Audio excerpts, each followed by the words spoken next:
اعوذ باللہ من الشیطان الرجیم بسم اللہ الرحمن الرحیم۔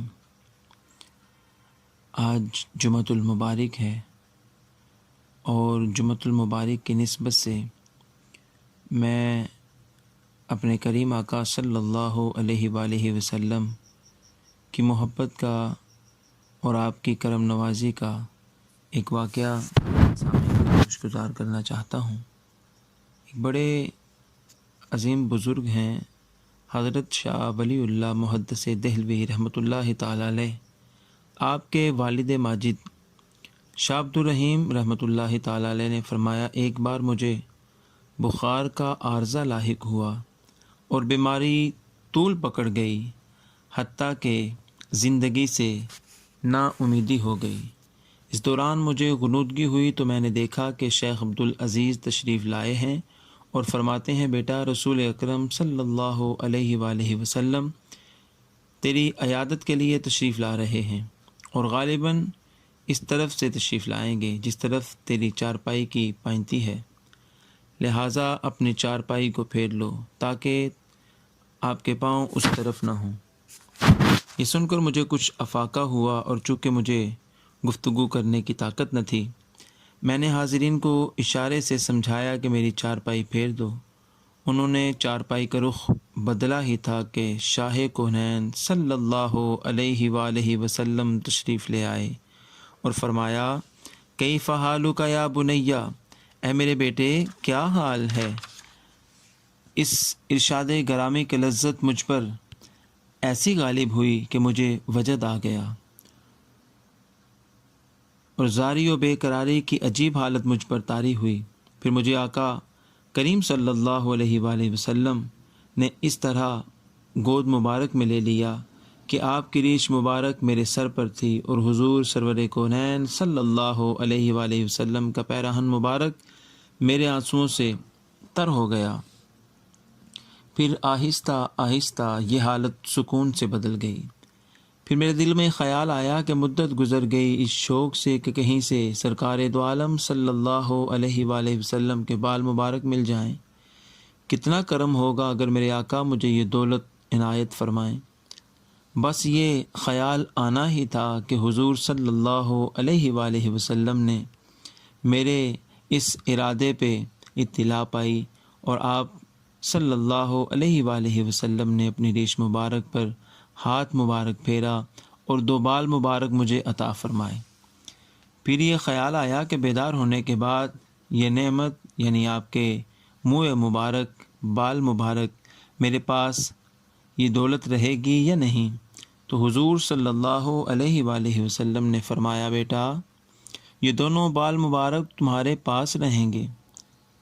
اس کے بعد میرے آقا کریم صلی اللہ علیہ وآلہ وسلم نے صحت کلی اور درازی عمر کی بشارت دی۔ اسی وقت آرام ہو گیا۔ میں نے چراغ منگایا اور دیکھا تو میرے ہاتھ میں وہ منہ مبارک نہ تھے۔ میں غمگین ہو کر پھر دربار رسالت کی طرف متوجہ ہوا اور پھر میں دیکھتا ہوں کہ آقا کریم صلی اللہ علیہ وآلہ وسلم جلوہ افروز ہیں اور فرما رہے ہیں، بیٹا ہوش کرو، میں نے دونوں بال مبارک آپ کے تکیے کے نیچے رکھ دیے ہیں، وہاں سے لے لینا۔ میں نے بیدار ہوتے ہی تکیے کے نیچے سے لے لیے اور ایک پاکیزہ جگہ میں نہایت تعظیم و تکریم کے ساتھ محفوظ کر لیے۔ چنانچہ بخار کے بعد کمزوری غالب آ گئی تھی، لہٰذا حاضرین نے سمجھا شاید موت کا وقت آ گیا ہے اور وہ رونے لگے۔ نکاہت کے سبب مجھ میں بات کرنے کی سکت نہ تھی، اس لیے میں اشارہ کرتا رہا۔ پھر کچھ عرصہ بعد مجھے قوت حاصل ہو گئی اور میں بالکل تندرست ہو گیا۔ نیز حضرت موصوف فرماتے ہیں کہ ان دونوں منہ مبارک کا خاصہ تھا کہ آپس میں لپٹے رہتے تھے، لیکن جب درود پاک پڑھا جاتا ہے دونوں علیحدہ علیحدہ ہو کر کھڑے ہو جاتے تھے۔ دوسرا خاصہ یہ ہے کہ ایک مرتبہ 3 آدمی جو اس معجزے کے منکر تھے آئے اور آزمائش چاہی۔ میں بے ادبی کے خوف سے آزمانے پر رضامند نہ ہوا، لیکن جب بات طول پکڑ گئی تو عزیزوں نے وہ بال مبارک مؤدب ہو کر ہاتھوں میں اٹھائے اور دھوپ میں لے گئے۔ اسی وقت بادل آیا اور اس نے سایہ کر دیا۔ حالانکہ سخت دھوپ تھی اور بادل کا موسم بھی نہ تھا۔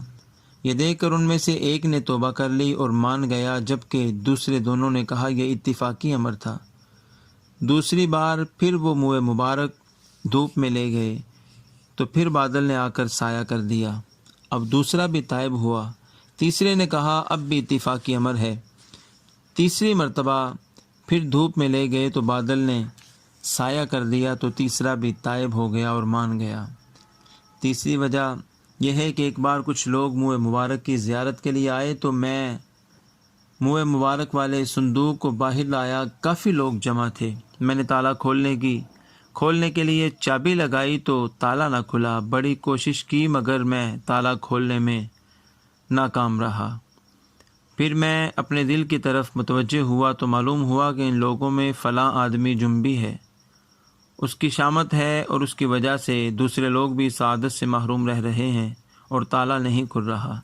میں نے پردہ پوشی کرتے ہوئے سب کو کہا جاؤ دوبارہ طہارت کر کے آؤ۔ جب وہ جنبی مجمع سے باہر ہوا تو تالا کھل گیا اور ہم سب نے زیارت کی۔ حضرت شاہ ولی اللہ محدث دہلوی رحمۃ اللہ تعالی علیہ نے فرمایا کہ جب میرے والد ماجد نے آخری عمر میں تبرکات تقسیم فرمائے تو ایک بال مبارک مجھے بھی عنایت ہوا۔ سبحان اللہ و بحمدہ سبحان اللہ العظیم۔ میرے کریم آقا صلی اللہ علیہ وآلہ وسلم نے کس طرح اپنے غلام پہ کرم فرمایا اور کس طرح آ کے انہیں بیماری سے شفا عطا فرمائی اور کس طرح ان کے مقدر کو جگایا کہ آقا کریم صلی اللہ علیہ وآلہ وسلم نے اپنے منہ مبارک سے انہیں نوازا، اپنے بال مبارک انہیں تحفے میں عطا فرمائے۔ خداوند کریم کی بارگاہ میں دعا ہے اللہ تعالی ہم سب کو درود پاک کی کثرت کرنے کی توفیق عطا فرمائے اور اس درود شریف کی برکت سے خداوند کریم ہمیں زیارت مصطفیٰ کریم صلی اللہ علیہ وآلہ وسلم نصیب فرمائے۔ آمین ثم آمین۔